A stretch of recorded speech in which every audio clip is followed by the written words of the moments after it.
स्वागत है आप सभी का रिश्तों की आवाज़ चैनल पर। हम यहाँ सत्य घटनाओं से आधारित कहानियाँ दिखा रहे हैं। अगर आप भी अपने जीवन से जुड़ी हुई कोई कहानी हमसे साझा करना चाहते हैं तो आप स्क्रीन पर दिखी हुई ईमेल आईडी पर कॉन्टैक्ट करके हमें अपनी कहानी बता सकते हैं। आपकी पहचान पूर्णतः गुप्त रखी जाएगी। किसी भी माँ बाप को ये दिन ना देखने पड़े। अनीता जी के घर में आज भीड़ जमा थी। उनके 40 वर्षीय बेटे मोहित की मृत्यु हो चुकी थी। आज उसकी 13वीं का दिन था। जवान बेटे की अचानक मृत्यु हो जाने के कारण अनीता जी सदमे में थी। वो औरतों से घिरी हुई चुपचाप एक कोने में बैठी हुई थी। कुछ औरतें वहां आपस में बात कर रही थी, जिनकी आवाज अनीता जी के कानों में पड़ रही थी। एक ने कहा, क्या क्या दिन देखने पड़ रहे हैं बेचारी अनीता को। भगवान जाने इनके परिवार को किसकी नजर लग गई। तभी उसके पास बैठी औरत ने कहा, अरे पहले इनका बहुत रुतबा हुआ करता था, पैसे की कोई कमी नहीं थी उनके घर में, पर अब देखो अचानक से कितना बड़ा पहाड़ टूट पड़ा है बेचारी अनीता पर। तभी वहीं बैठी एक अन्य महिला बोली, अरे मैंने तो सुना है सारा किया धरा इनकी बहू का है। कैसी शरीफ दिखती थी और कैसे इनके घर को नरक बना दिया। इतना सुनते ही अनीता जी अपने अतीत में खो गई। भरा पूरा परिवार था अनीता जी का, मियाँ बीवी और 2 बच्चे। ससुर भारत चीन के युद्ध में शहीद हो चुके थे। पैसे की भी कोई कमी नहीं थी। उनके घर में आसपास उनके परिवार का अलग ही रुतबा हुआ करता था। अपने मोहल्ले के अमीर आदमियों में उनकी गिनती होती थी। उनका खुद का बिजनेस था। सब कुछ बहुत अच्छा चल रहा था। एक दिन अनीता जी ने अपने पति यशपाल जी से कहा, सुनिए जी, बेटे की शादी की उम्र हो गई है। मुझे लगता है अब हमें मोहित की शादी कर देनी चाहिए। यशपाल जी बोले, कह तो तुम सही रही हो भाग्यवान, पर पहले उसे अपने पैरों पर तो खड़ा हो जाने दो। आप भी कैसी बातें करते हैं। हमारा अपना कारोबार है, वही संभाल लेगा। धीरे धीरे सब सीख जाएगा। आप हैं ना उसे सब सिखाने के लिए। यशपाल जी हंसते हुए बोले, अच्छा बाबा ठीक है, तुमसे भला कौन जीत सकता है। कई रिश्ते देखने के बाद मोहित के लिए सीमा को पसंद किया गया। सीमा दिखने में तो सुंदर थी ही, ऊपर से पढ़ी लिखी भी थी। दोनों पति पत्नी ने अपने बेटे की शादी बड़ी ही धूमधाम से की। आसपास के लोग देखते ही रह गए। उन्होंने शादी में दिल खोलकर खर्च किया। जब शादी होकर सीमा घर आई तो सबने उसे देखकर बहू की बहुत तारीफ की। आस पड़ोस में सीमा के व्यवहार की चर्चा होने लगी। एक दिन 2 महिलाएं आपस में खड़ी होकर बातें कर रही थी। अरे अनीता जी की बहू कितनी सुंदर है, और व्यवहार तो देखो, जाते ही सबके पैर छूती है। हाँ बहन, आजकल कहाँ ऐसी बहुएं होती हैं, और मुंह से तो उसके जुबान तक नहीं सुनाई देती। हाँ, बड़ी ही नेक बहू मिली है अनीता को। सही कहती हो, अगर कोई तेज तर्रार आ जाती तो कहाँ बेचारी अनीता का गुजारा होने वाला था। धीरे धीरे सीमा ने सबकी नजरों में अपनी एक अलग ही छवि बना ली। सीमा दिखने में तो शरीफ लगती थी, पर सीमा के मन में कुछ और ही चल रहा था, जिसकी भनक अनीता जी और उनके पति यशपाल जी को नहीं लग पाई। मोहित की 2 बेटियां हो चुकी थी। धीरे धीरे सीमा ने मोहित को अपने वश में ऐसा किया कि मोहित अब अपने मम्मी पापा के खिलाफ बोलने लगा था। मोहित के मन में लालच आ गया था। मोहित धीरे धीरे अपने परिवार से कट कर रहने लगा था। एक घर में होते हुए भी वो अपने माता पिता से गैरों वाला व्यवहार करता था।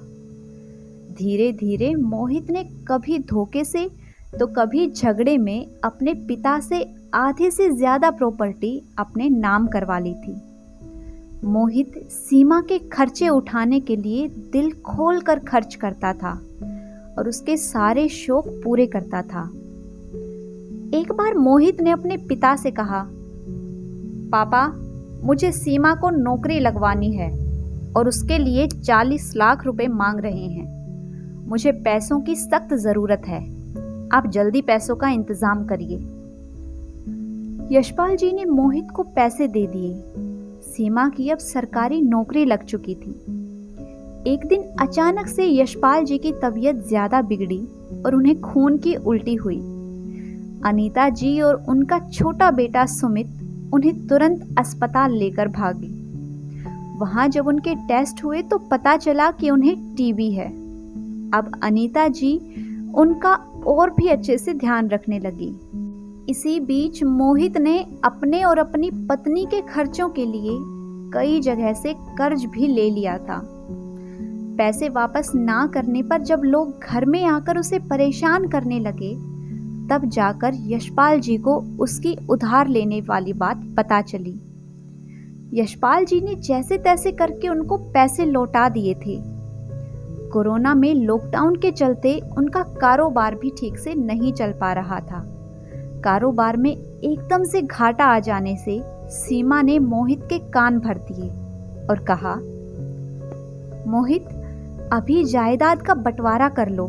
अगर हमने अभी अपना हक नहीं लिया तो कहीं ये चीजें भी ना बेचनी पड़ जाएं, फिर हमारे हाथ कुछ नहीं लगने वाला। ऐसा कुछ होने से पहले ही घर और बाकी चीजें अपने नाम करा लो। सुमित का क्या है, वो तो अभी छोटा है। हमारा अपना परिवार है, दो बेटियां हैं, हम अब इनसे अलग रहेंगे। मोहित ने यशपाल जी से जाकर बात की, पापा, अब मुझे यहाँ नहीं रहना है। मुझे मेरा एक अलग फ्लैट लेकर दीजिए और जायदाद का बंटवारा कर दीजिए। छोटे के पास अभी है ही क्या, मेरा पूरा परिवार है, दो लड़कियां हैं, मुझे भी तो अपने बच्चों का फ्यूचर देखना है ना। इतना सुनकर अनीता जी और यशपाल जी सकते में आ गए। उन्हें अपने कानों पर विश्वास नहीं हो रहा था कि उनका बेटा उनसे दूर जाने की बात कह रहा है। वो समझ ही नहीं पा रहे थे कि अचानक उनके बेटे को क्या हो गया है। पर मोहित के रोज रोज बढ़ते झगड़ों के कारण अनीता जी और यशपाल जी ने फैसला किया कि अब इनको अलग कर ही देना चाहिए। उन्होंने मोहित को एक फ्लैट दिला दिया। आधी से ज्यादा प्रॉपर्टी तो उसके उधार चुकाने के कारण बिक ही चुकी थी, लेकिन बाकी बची शेष प्रॉपर्टी से भी उसने अपना हक मांग लिया। यूं तो यशपाल जी ने बहुत सारे प्लाट और जमीन लेकर रखी थी, पर उन्हें क्या पता था कि समय की मार ऐसी पड़ेगी कि उनके पास धीरे धीरे सब खत्म हो जाएगा।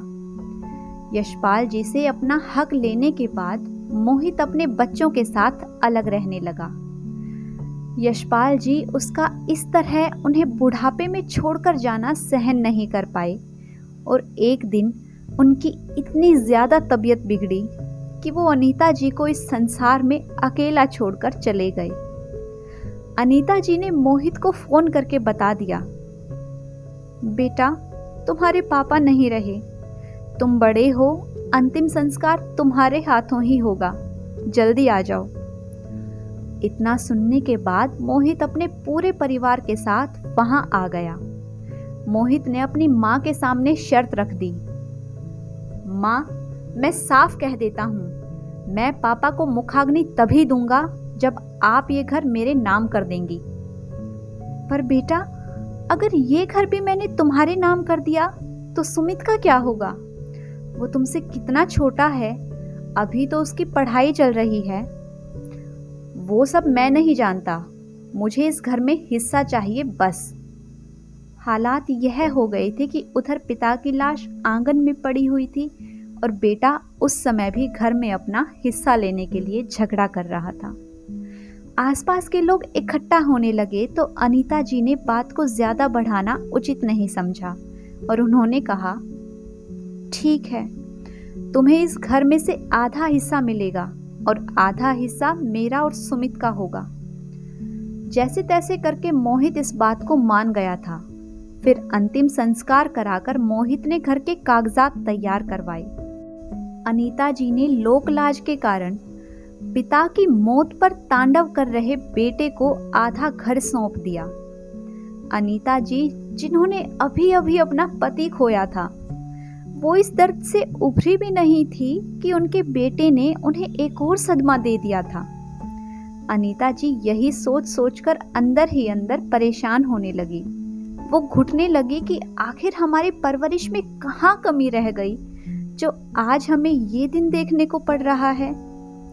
पर कहते हैं ना, होने को कोई नहीं टाल सकता। जो होना होता है वो होकर ही रहता है।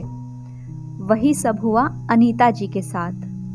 घर अपने नाम होते ही अपने हिस्से का घर मोहित ने बेच दिया और फिर वापस अपने फ्लैट पर चला गया। उधर धीरे धीरे सीमा ने मोहित की प्रॉपर्टी को अपने नाम करा लिया था। अब मोहित के नाम बस एक फ्लैट बचा था, बाकी सब कुछ सीमा धीरे धीरे हड़प चुकी थी। सीमा की नौकरी लग चुकी थी। धीरे धीरे सीमा का व्यवहार बदलने लगा। एक दिन सीमा और मोहित के बीच का झगड़ा इतना बढ़ा कि सीमा अपनी दोनों बेटियों को लेकर मोहित से अलग रहने लगी। बेटे ने माँ बाप के साथ जैसा व्यवहार किया था वैसा ही सब अब उसके साथ हो रहा था। सीमा उसे उसकी बेटियों से बात तक नहीं करने देती थी। मिलना तो बहुत दूर की बात है। मोहित अब बिल्कुल अकेला पड़ चुका था। उसकी बेटी इतनी भी छोटी नहीं थी कि कुछ ना समझे।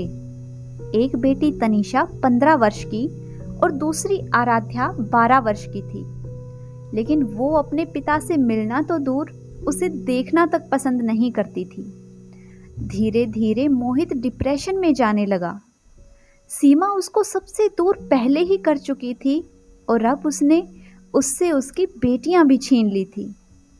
मोहित को अब अपने किए पर पछतावा होने लगा।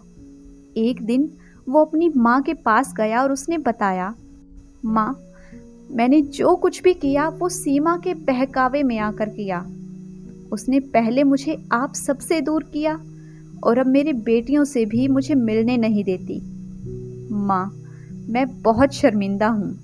हो सके तो मुझे माफ़ कर देना। इतना कहकर वो अपनी माँ के सामने फूट फूट कर रोने लगा। अनीता जी उसको इस हालत में देखकर बेचैन हो गई। आखिर वो एक माँ थी और माँ अपने बच्चों को दुखी कैसे देख सकती है। वो मोहित के किए हुए व्यवहार को भूल चुकी थी। उन्होंने कहा, मोहित, रो मत बेटा, तू अकेला कहाँ है? मैं हूं ना तेरे साथ। तू यहाँ आजा, मेरे पास रह। पर माँ, मैं यहाँ किस मुंह से रहूँगा? मैंने तो छोटे का हक भी खा लिया। मैं उसे क्या मुंह दिखाऊंगा? कुछ नहीं होगा बेटा, तुम दोनों भाई मिलकर फिर से अपना काम शुरू कर लेना। नहीं माँ, मैंने जो किया है उसके लिए आप मुझे भले ही माफ कर दें, पर मैं खुद को कभी माफ नहीं कर पाऊंगा। मेरे किए कर्मों की सजा मुझे मिल चुकी है, पर मैं अंदर ही अंदर घुट रहा हूँ। माँ, मुझसे अब और जिया नहीं जाता। नहीं बेटा, ऐसा नहीं कहते। हिम्मत क्यों हारते हो? मैं आज भी तेरा वापस आने का इंतजार करती हूँ। नहीं माँ, आप मुझे और शर्मिंदा मत करो। मुझे सब याद आ रहा है।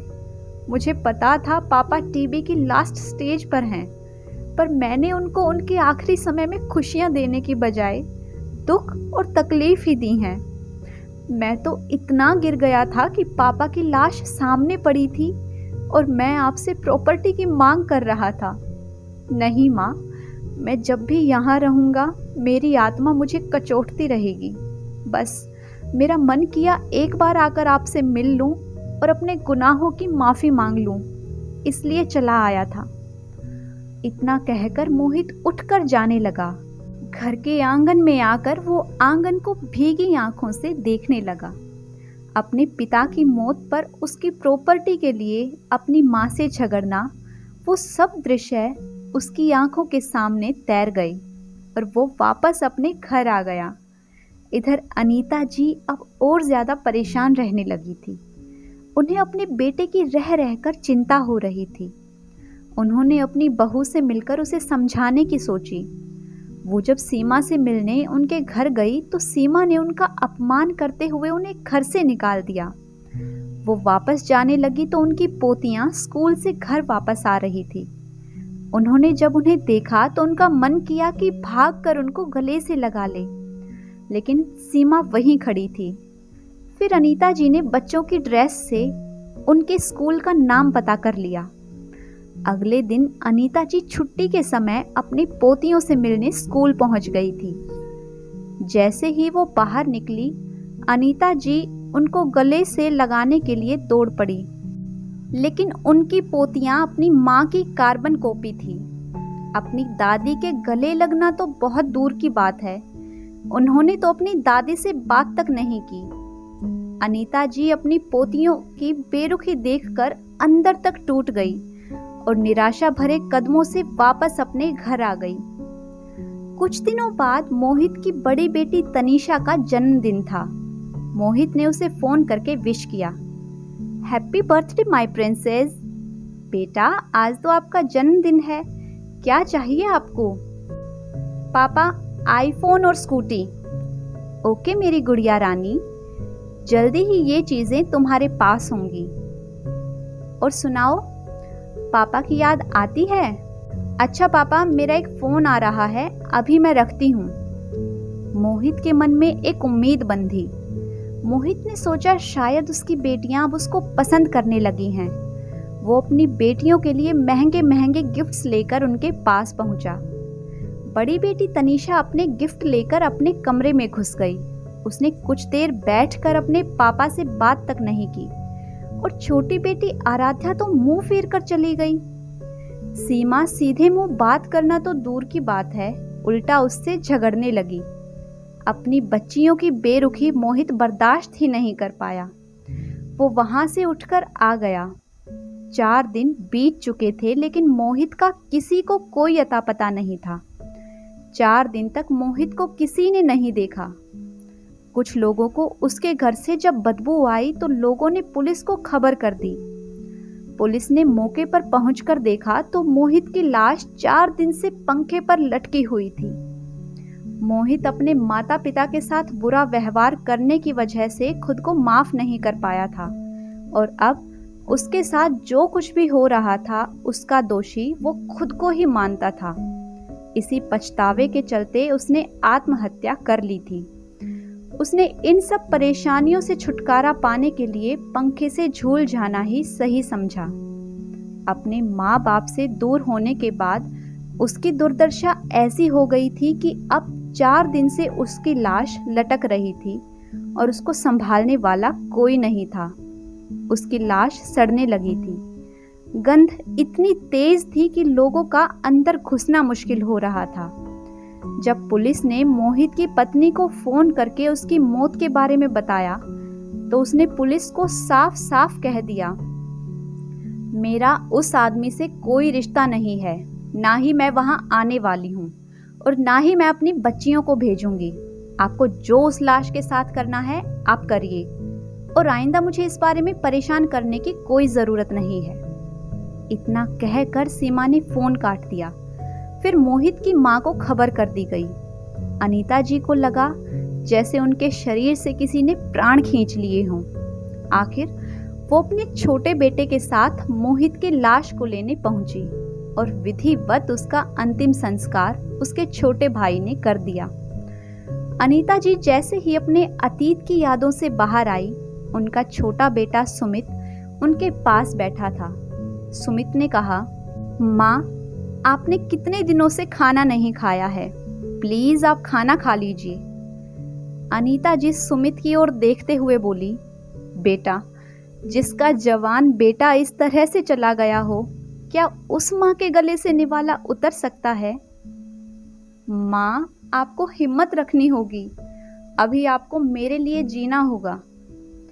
अनीता जी अपने पति और अपने बेटे को खोने के बाद जिंदा लाश बनकर रह गई थी।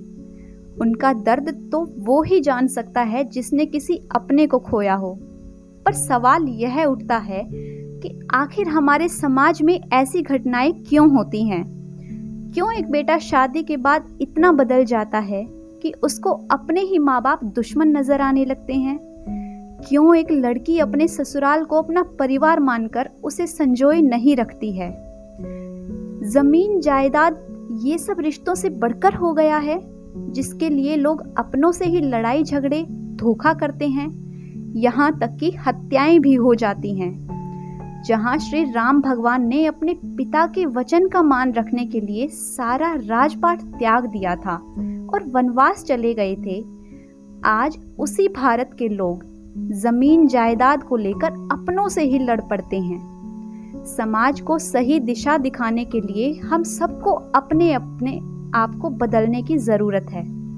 माता पिता तो भगवान का दूसरा रूप होते हैं, उनको दुख पहुंचाने के बारे में सोचिए भी मत, वरना आपके माता पिता आपको भले ही माफ कर दें, पर वो भगवान कभी आपको माफ नहीं कर पाएगा। अगर आप सबको आज की मेरी ये कहानी अच्छी लगी है तो वीडियो को लाइक कीजिए, शेयर कीजिए। साथ ही अगर आपने अभी तक इस चैनल को सब्सक्राइब नहीं किया है तो जल्दी से चैनल को सब्सक्राइब कर लें। Thanks for watching.